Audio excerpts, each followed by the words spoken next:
start with a poem called Strange to Think of You Now.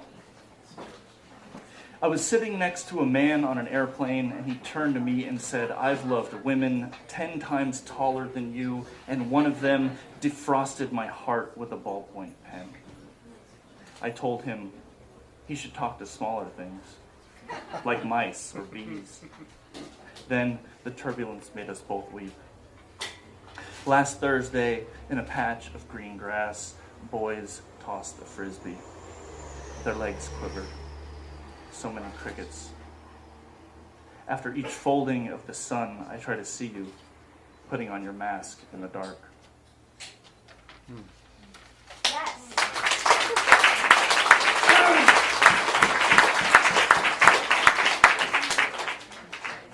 The butcher, the baker, the candlestick maker. It's misleading, I know. A group of men stand, arms crossed, around a septic drain on my family's homestead. A plumber arrives with his 12-year-old son and produces a giant iron snake. Everyone laughs at the providence of chance. Our voices are surrounded by steam. Involuntarily, we all find that we are all searching. In dirt and sky, in shit and lace, in pages and pages of fur. Beyond the shoulders of night, I watch the shadows of these men drift and blur into trees. The men continue to laugh, not at a joke or unconscious fear, but at the solidarity of our dumb, shared existence. Oh, good green God, let me stuff the void with your unending flowers. Let us recount how our paths float into the pale of each other. Let us please camouflage our necks in the bunting of your wings. Let us be useful.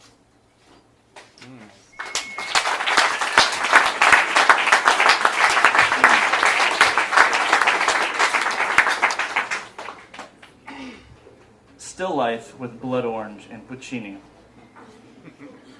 In the kitchen sink this morning, cold coffee disappears with ruddy peels in the teeth of the drain.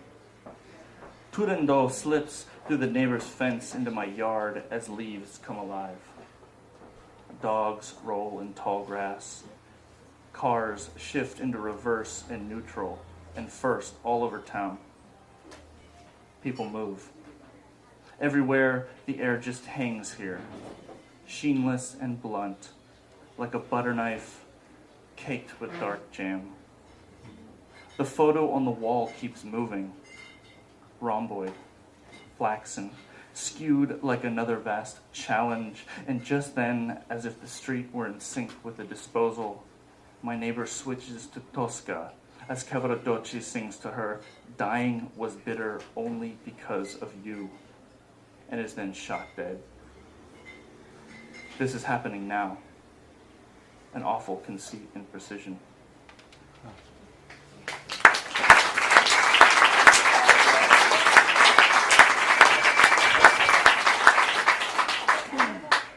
Anybody know the Giants score? We don't watch football. Hey! Open letter to a useless bay. This is not the San Francisco Bay, obviously. There's actually a place in British Columbia called Useless Bay. Different geologic strata can be found in the exposed face of your uselessness. Different words can be employed while discussing your uselessness. Amazing discoveries have been lauded at the precocious feet of your uselessness. I hate you. And all you've done is open up the possibility of nothingness. A carafe of nothing. Careful. You are want of occupation. Dear useless bay, why are you looking at me that way? What makes you think you can stretch out like a slumbering busker from horizon to hill, your long and raptured arms holding the slim air? Useless bay, you paralyze me. And when you fill with sound, I recount the days we spent holding each other. A motherless comma inside a fish's shadow. everything you knew and never needed. Woo!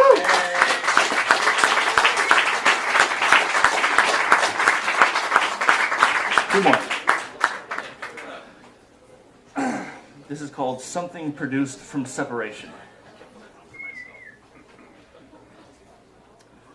While standing at the shallow sink, peeling brown shells from boiled eggs, a vacancy pervades. From tibia to clavicle, and over our 20 blank knuckles reflected on the window just beyond the calm and soberly groomed yard.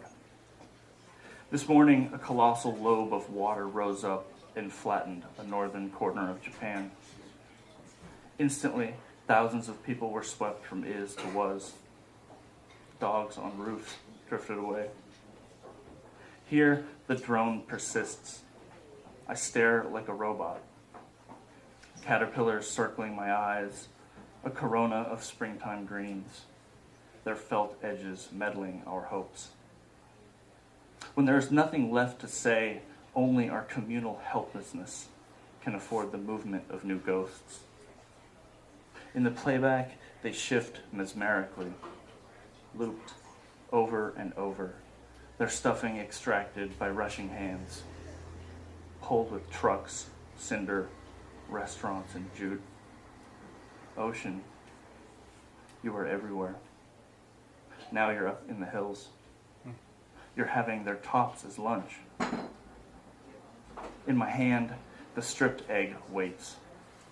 A body outside of a dress inside the sea. Dear friend, buildings and trees italicized by water.